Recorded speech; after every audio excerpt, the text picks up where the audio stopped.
opportunity to first virtually meet OSheas. Geez, I want to say it was a couple of weeks ago, but I have no concept of time anymore. Where there was a Twitter campaign called Share the Mic in Cyber, where they basically paired people up who are established practitioners in the field with people who are newer not new, but newer in their career, people of color. And I got to great opportunity to meet OSheas and learn about his pathway into the cybersecurity industry and learn a lot about the great work that he's been doing and the research and some of the other community support and stuff. It's been a real cool time, and we've been able to exchange quite a bit of information and stories since then. And I realized it was a great opportunity to bring him here for this talk as well. So I'm glad to have the chance to do that. And this material is really, really cool. He's going to be talking along with Nico Smith, who I just met like 3 days ago, face to face. Aside from email, face to face being over Zoom, of course. And they're going to be talking on this kind of like point counterpoint regarding how threat detection pairs up with threat research and vice versa. So it's going to kind of be a red-blue point counterpoint, which I think is really important for us from a DFIR world, because we're going to be in a position to eventually investigate the operational use of red techniques, and knowing how they look when they're developed is going to help us be better at that from an artifact perspective. So that all being said, I will turn over to you both. I know you're going to be driving here, so if you want to start up your screen share whenever you're ready, I will duck back. And thank you both very much for your research and for your time. I know I'm looking forward to it. No, and thank you for the invite also. Yes, and Share the Mic was an awesome campaign. Super kudos to the ladies that put that on. It was just awesome. I met some really cool people because of it also. So it's always great. And I will say I was paired with Phil, but I also have been followed him for like years, and it wasn't something I asked for. It was like, hey, you're paired with Phil Hagen. I was like, wait, what? I was like, I follow his work. Like, that's crazy. And thanks, Phil. And as Phil mentioned, we will kick off this session. So this is moving from threat research to threat detection. Sorry, I need to move this out of the way. Sorry about that. Okay, great. Okay, so the agenda today, we'll quickly run, not quickly, I'm sorry. We're going to run through 4 different areas, breaking down research all the way back into detection after the intros. And then if we have time, which we should, we'll take some questions. So who am I? As Phil mentioned, my name is OSheas Bowens. I founded a company called Null here in Boston. I'm also the technical security manager at DraftKings. You can find me around Boston associated with different organizations, DC 617, Boston Security Meetup. And I also founded this conference called SkiCon. We snowboard and talk about cyber. It's a lot of fun. Hi, I'd also like to thank SANS for the amazing opportunity to be here. I'm Nico Smith, a captain in the Army National Guard, working as a cyber network defense manager. In my off time, I support cyber development and mentorship as director of Red Team engagements with Blacks in Cybersecurity, and my newest engagement as Red Team lead for Military Cyber Professionals Association. Thank you, Nico. Busy man. Awesome. So what brought us here? One of the areas that I spend most of my time in, I've been in this about almost 10 years, and majority of my life has been in security operations. And at times, mostly post Red Team engagements, we begin to ask questions around how can we actually formulate more of those exercises, build those for ourselves, and learn how we can actually appropriately test and vet our own defenses. And over the last year or so, I've been thinking more about this, like how to make this into like a formal process, and really how to share this with the community. So this is one of the first attempts at sharing it with the community. So moving from, creating the attack to focusing on how to build out detection to reporting, but also ensuring that it's something that's familiar, right? So what's familiar that we can rope into that? Well, that's attack MITRE, and we'll dive into that a bit later. But from the research perspective, I think one of the bigger things to think about is, from start to finish, what does it take to get me there? When you're working in a SOC or you're working within a security team and you don't have that red teaming experience, it's a whole, right? You know, a lot of the red teamers typically you don't find them in full-time positions working necessarily hand in hand with the individuals on the defensive side of things. So you have to kind of get creative and start learning these things yourself, unless you're one of the lucky few that have a red teamer involved. But as you're beginning to build this out, you know, the key things to think about are, you know, what am I protecting within my environment? Do I understand the entirety of the scope within my environment? Do I understand the tech stack within my environment? And how can I begin to target that in a productive manner? You know, it's not about owning boxes. It's really about understanding, you know, what can I do to satisfy management, executive management, you know, my CISO's worries about security, you know, what's keeping them up at night, and what can I do in my day-to-day to help satisfy that? And depending on where you're actually working, the answer could differ. I did not mean to do that. The answer could totally differ depending on where you're working. So if you're in a regulated field, maybe you have compliance around PCI, or you're in SOX 1, SOX 2, you have HIPAA, whatever it may be. I think there's areas of information you can draw from to help get you there. So think about from a PCI perspective, with 10 and 12, you understand, you know, what your security controls actually are, what your primary critical assets are, and they make this super easy for you because you have to do it or you get dinged, right? So you're drawing from what you know is within your environment and what your tool sets look like to begin to move your hypotheses to the right of actually beginning to test and verify how your defenses stack up against attacks against those critical areas. Like Nico, I know you do a bit of this, so how does this work in your world? Absolutely. Like you said a little bit earlier about looking and making sure that there's a good marriage between your blue and red space operations. On a few of my pen tests, I was asked to kind of target PCI DSS type of card holder data flow in order to test for exfil capabilities and trying to ensure that that the organization as a whole could return back to healthy as soon as possible. Yeah, and it's a funny area, right? I love what I've done with my professional career, because I've been mostly blue team, mostly on the cyber defense operations side, and I've been incorporating more red team and application security to really learn more of where the industry's going. I think, you know, it's shifting from, you know, it was, you know, 5-10 years ago, it was only like IDS, or it was, you know, primarily the source of your operations was like a SIEM, you know, but now you have, you know, CI/CD, you have pipelines, you have more applications that are being thrown out from a web app perspective, you have SDLC. So there's so much more you can take in as a defender and learn that can put you in an awesome position. And when you begin to think about from a threat modeling perspective, you know, you're likely going to find yourself, you know, with your Google foo, you're likely going to come to two frameworks that are fairly common and most widely adopted within the industry. And that's Microsoft's Stride framework and Posture framework. And the difference between these aren't necessarily night and day. It's more like, you know, 4 o'clock versus like 6 o'clock, you know, right before dusk sets in, right? It's not totally night and day, but you can adopt from either one of these. You know, one's more risk centric, the other one's more system centric. I think for what we're going to be walking through, you can think along the lines of like Pasta, because we're going to actually attempt to build out the process C and walk through the actual attack. Which is what I recommend anytime you actually run through these type of engagements internally. Build out the attack, see where you stack up, understand your weaknesses, really understand your defenses. As a defender, I take pride in understanding that I can look at the first 2 octets of an address that fires within our environment, and I know exactly where that is, right? Like I pride myself on understanding what our tech stack looks like. If something pops up as a new CVE, or like say take the Windows DNS vulnerability, I kind of understood immediately, like, hey, this affects us in this manner because I know like what our environment looks like. As you're moving down this stage and you're working towards your goal for threat modeling, I think this is a really awesome representation of what your end goal should look like. I will say at times it's not totally realistic.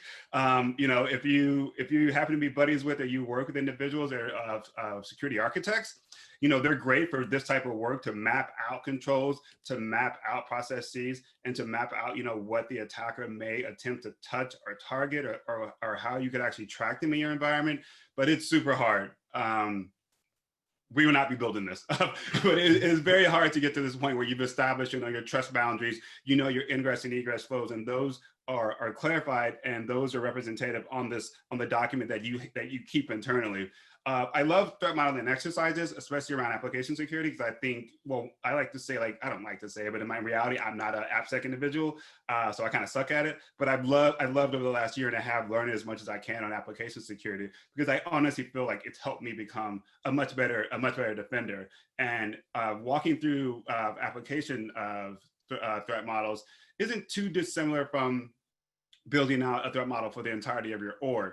The primary difference is you're thinking more externally facing when you're thinking about the entire threat model of your organization versus internal functions for the from an AppSec perspective. But if you can get to a point like this and you can pay for it, great. What we're going to focus on is something a bit different. And as you're moving towards meeting these goals, don't. What I advise people when I consult with different clients is like, don't get discouraged when you're attempting to build something out and it falls over or you trip over, right? Some log sources aren't going to be available. Maybe the data isn't clean. There's a strong chance that the network diagram you get is going to be 4 or 5 years old, right? And when you ask them for a new one, don't expect that within the next 24 hours. It may take them a couple of weeks, but begin to kind of mentally build up that resilience as you're moving down this process. I know in the times that I've begun to incorporate this within an organization, it's not start to finish, 72 hours. It's usually something along the lines of I receive a network diagram, or maybe I receive it. And if I'm lucky, I get an asset inventory that's up to date. And that's super lucky. I kind of base moving this process upon having a network diagram first, because that seems a lot more realistic in regards to what you're going to receive from your peers and from your resources. But taking that network diagram, great. It's great to understand like where the VLANs are, where your ingress and egress points are, but you need to move a bit. You need to get a bit deeper, right? You need to really understand what OSs are actually operating on those systems. If we have network devices, or those Ciscos, those Junipers, we read the Netgear, whatever it may be. Netgear, you're probably in a lot of trouble, but if it's Netgear, where what version you're running on, what vulnerabilities are out there. And it's great to have this kind of documented, but we need to go a bit further, right? So let's put on our, adventurous hats and start banging this out.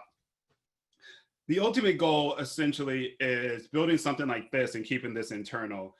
These are essentially what I like to call like threat model cards. I kind of took the idea from threat actor cards. I've done a bit of consulting in the past, and when I've worked with organizations that may have suffered a breach, and I was called in to kind of help clean things up, either as like a secondary incident responder or someone to help build out and strengthen the security operations program. I began to see some of the big benefits, like a CrowdStrike and things like that, like these threat actor cards that you can, that they give you alongside with the intel that you're ingesting. And something I thought was cool was like, yeah, that'd be awesome if you could build these out kind of like a deck of cards, right? So instead of just having the threat actor card that lists out their capabilities, their known targets, I'm thinking of, why not create threat model cards and keep those internally and catalog those. But you may be asking like, well, why the heck would I do that, O'Shea? I will tell you why.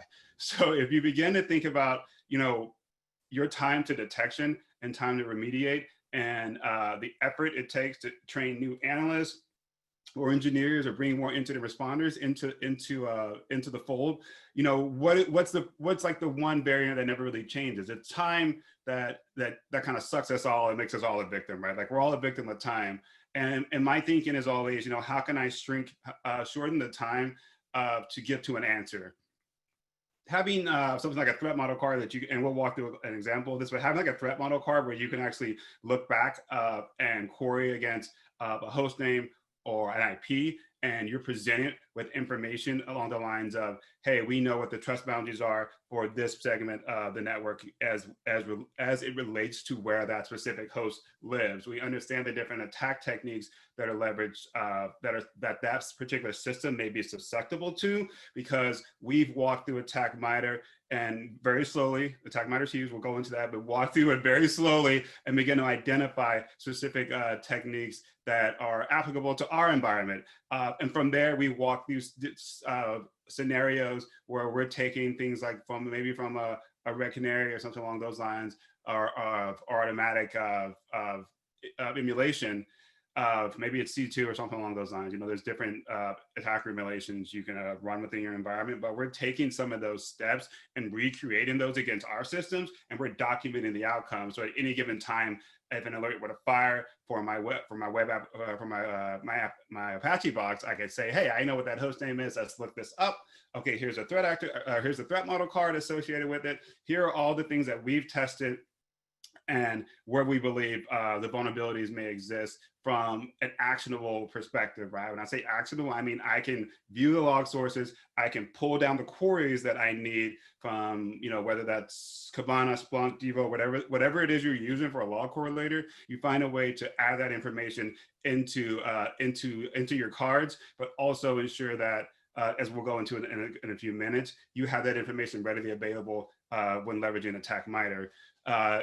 You know, I think majority of the people that are attending this conference from around the world likely have an idea what Attack MITRE is. I won't go too deep into it, but I will say huge thanks to the people at MITRE for putting this together. Like, I've been a fan for the last like 4 or 5 years with this. And sub techniques just came out, so like people have been waiting on that for like a year or so. So like that's super cool. But leveraging Attack MITRE, which is essentially a framework of known attack characteristics and types that threat actors would use across many different vectors. MITRE collects that and packages it up for us in a very, very clean fashion that we can use. So let's kind of walk through this, right? So we're going back to understanding, like, okay, well, we want to build our threat model card. Let's take something within our environment and begin to actually run through this from start to finish. So for this example, we're going to take an application that's currently in QA, hasn't been pushed to prod yet. So, you know, and we want to test it. We want to understand, you know, where the vulnerabilities exist within this. And we also want to understand how we actually attribute it to like our threat model. Does this stuff happen? Yeah, in a sense it does. You know, the one challenge I've seen is at times you may have the team that's responsible for the AppSec side totally separate from the individuals on the cyber defense operations side or on the cyber security side. So there is kind of a variance in communications that may occur, but majority of the time, you know, it is realistic. You may not be totally involved with the process, but this does happen, right? At some point, the application must be tested. So I recommend, you know, as a security operator, throwing yourself into, you know, raising your hand, volunteering to help out. If you don't have a security applications team, maybe taking that initiative to sit down with your developers and understand what the heck they're up to. I say jump in front of the problem rather than later, because it can save you loads of time. So what's wrong with this application? Well, we don't know yet. You know, how are we going to reach some type of conclusion and obtain some type of data? Well, we're going to have to test it. How do you test from a web app perspective? Well, that's either going to be static or dynamic. And we'll walk through both examples. So here we've taken a quick scan of the application, YAO, which is the app that's in QA that we like to create the threat model card for. And, you know, right off the bat, we see SQL injections. Good. Well, not good, because, you know, that can be leveraged against us, but it's good to know we're on track and we're actually obtaining results. You go into dynamic, and there's many open source tools that you can leverage for this. I would say go check out the OSheas catalog. OSheas has an amazing amount of references and tools out there. Verico does some really cool stuff. It's a little bit more expensive, but you know, stay within your budget and your wheelhouse. But from a dynamic perspective, we're looking at, okay, well, great, we have PHP injection. Boom, let's go ahead and move on down there. And now we've taken everything from the research side and we're going towards the implementation side with attack. From the implementation side, you know, you have to put on the attacker hat, right? Like, we're thinking, what would an attacker do in our environment, or how will we actually how can we begin to understand their actual movement? You don't know that until you try. So from an OPSEC perspective, you know, you're thinking, great, I just identified these vulnerabilities that exist. So now it's time for me to actually prove it, right? I need to drop some type of payload there, or something that calls out of the environment. I need some type of backdoor, and I want to exfil data. If I can accomplish those things and understand where the defensive artifacts are that helps us from a security operations perspective, all the better. and moving from identification, super simple stuff, right? Just a quick printout of the PHP that's available. And one big thing that stands out should be, you know, the input validation doesn't exist. It accepts a file in PHP, but it doesn't actually have any validation there. So who knows what you can throw up? Could that be a PDF? Could that be an exe? It could be anything, right? Because you got the developers just wanted to get it out and they didn't really think about validation. And, you know, now it's a problem for you as an incident responder or as really maybe a security analyst. So all we're doing here is really testing the app quickly to understand, like, hey, can we actually throw a payload there that allows us to prove the local file inclusion vulnerability? And to do that, we'll run some commands inside the browser that should execute on the Apache box and then present themselves on screen. And then boom, we know we're good and we can move on to the second stage of our attack. As I said, I'm not a web app security individual. I'm definitely not a pen tester. So if I can do these type of things, I think almost anyone truly can, right? Like, it's really just understanding, you know, how you can craft out some of these attacks. There's loads of material to learn these type of things. You have Hack and Expose. Big kudos to them. I've been a fan since like Hack and Expose 5. You know, you have the Malware Analyst Cookbook that allows you to learn how to create these type of attacks. Don't forget packet analysis, Shark 2, like all these different things that allow you to really learn things outside your wheelhouse. I think that's one of the best things you can do as a cybersecurity practitioner, whether you're offense or defense, is learn more that you don't know about. And here, all we're doing is really creating that. What we've done is execute the backdoor, made some call outs, brought down a secondary binary, leveraged that to run SQL map across the environment after we targeted a database, dumping creds from the database, dumping the hashes, zipping those, and then exfilling them, right? So mission accomplished on us becoming pen testers. We pat ourselves on the back.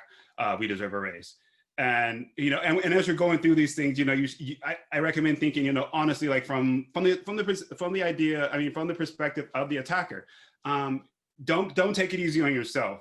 A lot of times when I see people that and I've been involved with engagements or where we're conducting purple teaming, it's this idea of, you know, just get it done and be done with it and then move on. And I'm like, well, that's not the best approach to take. I want to know what sticks. I want to know how can I actually get better. And to do that, I need to actually take on the steps that an actually attacker would. Attacker's not just going to pop in the environment and leave. They're going to have to maintain some type of persistence. So think about how you can begin to inject in the startup, how you can actually mitigate into process loading, things along those lines that you know, one, there are techniques for this in ATT&CK, but also thinking about it from the perspective of, hey, we paid a crap load of money for these EDR solutions, or we paid a crap load of money for this data classification system.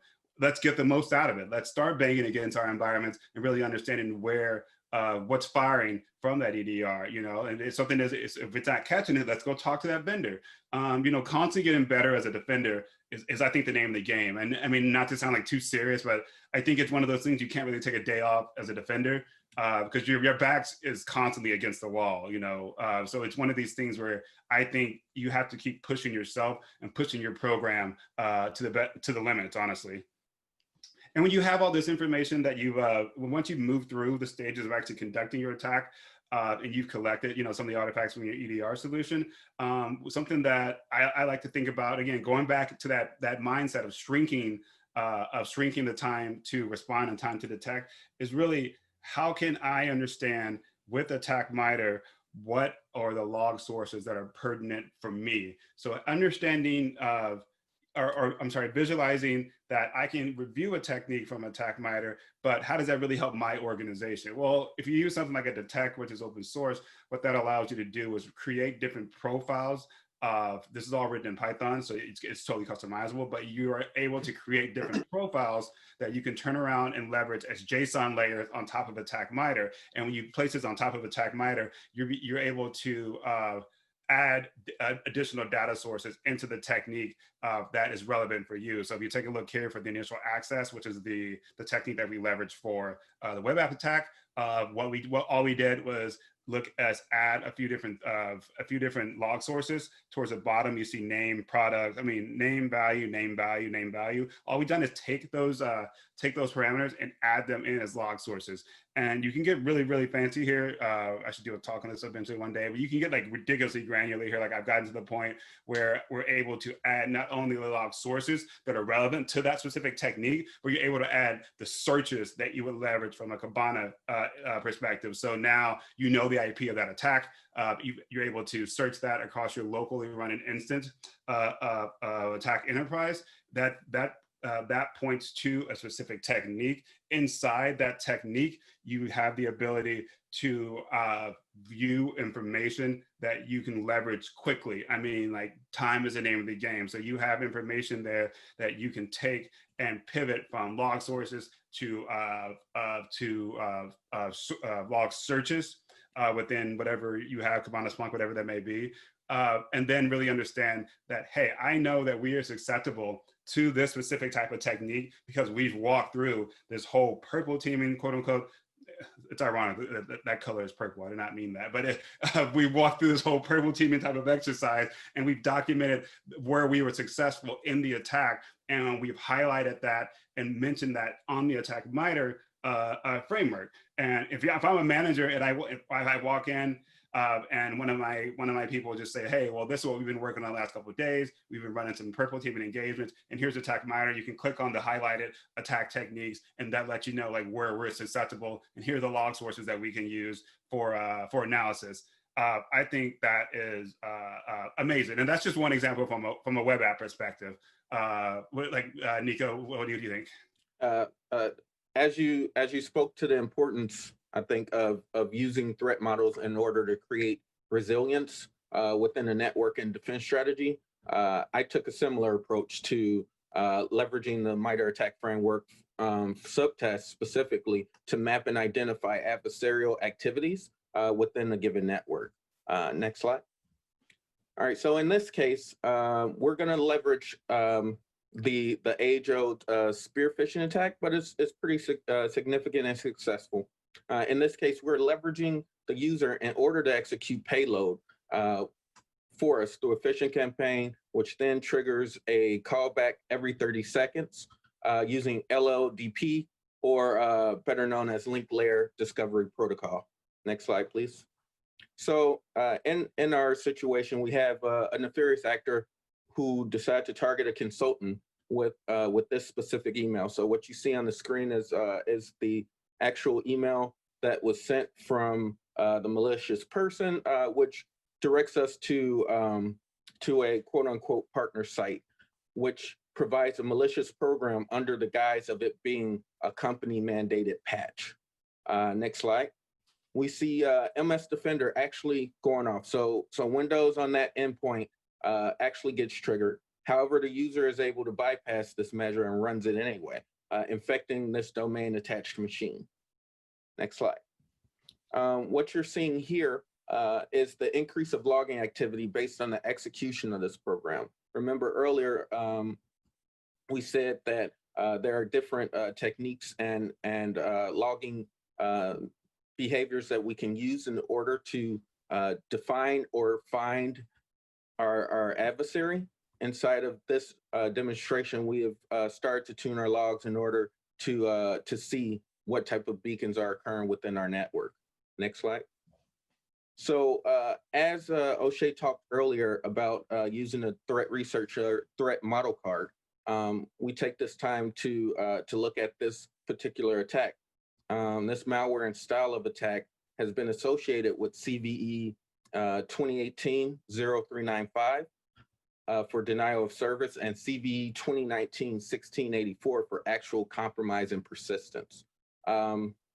Defense and response against this would definitely come in the form of forensics on the endpoint, denying or alerting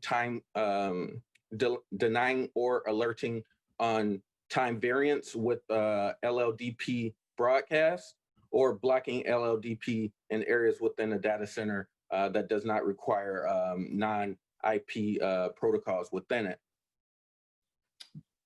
Yeah, and I think the big thing too, going back to this, is really you attribute any type of attack that you have the capabilities to create to the threat model cards, right? And as you're moving through creating these, you have to think at the end of the day, how do I report to management, right? There's that adage that if you can't measure it, it doesn't exist, or it's not as useful if you can't measure it. You want to ensure that your manager doesn't think you're just spending your time on Reddit all day and making dope memes or something like that. And something I've been incorporating for the last 2 years is actually based upon something I saw at this conference. There's a gentleman named Austin Murphy from CrowdStrike, and he spoke about this threat detection framework 2 years ago. And after I saw that, I didn't totally get what he was going towards, but I began to think about use cases in my environment that I build out for POCs with tools, and what I use to bring the tools internally. But typically, you kind of dump those use cases. And what I began to think was like, well, why don't we keep those use cases and attribute those to our actual detection? So now we can make matrices upon those use cases. And we have a strong idea of where our log sources are best leveraged to detect different types of attacks.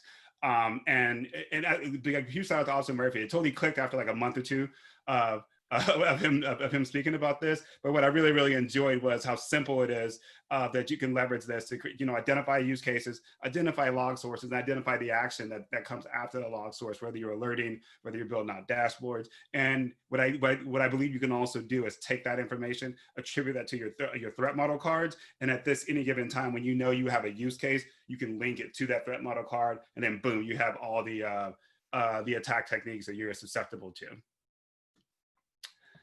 Again, thanks for having us, Sans. Really big thanks to Jen Santiago. Jen helps put this thing together, and she does a lot of hard work. So hopefully she's having coffee and a pastry right now and watching. And again, big thanks to Phil Hagen for reaching out. And at this time, we'll take questions. Cool. Thanks both very much. A couple of the questions that are in here before we shift off. You mentioned Stride and Pasta. Question is there one that you recommend over the other? There's a couple of other questions, potential follow-ons on there, but I'll start with that. I think for what we just walked through, Pasta's a bit more relevant because you're actually creating the attack. And at the same time, Stride is awesome, but I think there's so many more resources that go into Stride that aren't that aren't actionable in regards to like moving and creating things. A lot of it's more process driven and understanding what regulatory requirements you're associated with and understanding what sources you have in your environment. Got it. I guess another one that's maybe a little bit more open-ended. Is there any kind of an average that you might see for a particular use case in terms of amount of time that it takes to build a threat model around that particular requirement? And I know I mentioned that it's like that's obviously widely varied, but like if you could pick one or two use cases and say, if I have a mobile app that's basic functionality versus something more elaborate, even just kind of a rough guess, are we talking months long, or is this a 10-minute thing? I would say it's a couple of days long. I'll put it this way, right? The higher you go up the pyramid of pain, the harder it gets. if that helps answer. Absolutely. Let's see. I'm curious about this one.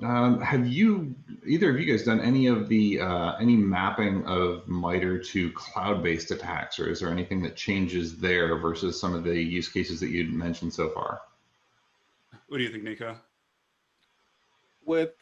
I think one of the things that yes, I have. I just started to getting into the direct mapping, and that came out definitely got a lot better when we looked at the sub techniques that's now being released. It just made it a little bit easier for me to look at how things will be implemented from that perspective. Got it. And let's see. Some of these that are probably a little bit longer answers, I'm going to port into your hallway channel for you so that you'll be able to take a look at those then. That's a Nico, everybody likes your guitar. There's been a lot of speculation about the guitar. By the way, big source of conversation in the Discord. Is there any particular software that you use to create those threat model graphics? I think people thought they did a good job of conveying the point and might be interested in trying to mimic those for their own purposes. No, Visio and Draw.io is a really good source, and it's free. Lucid Charts as well. Visio and Lucid Charts. I was really hoping you were going to say Paint. I got to be honest. So if you did that in Paint, I'd be crazy impressed. They don't have there's no Paint on Macs. A good point. Very cool. Well, thanks very much, guys, for sharing your perspective with us. Really appreciate that.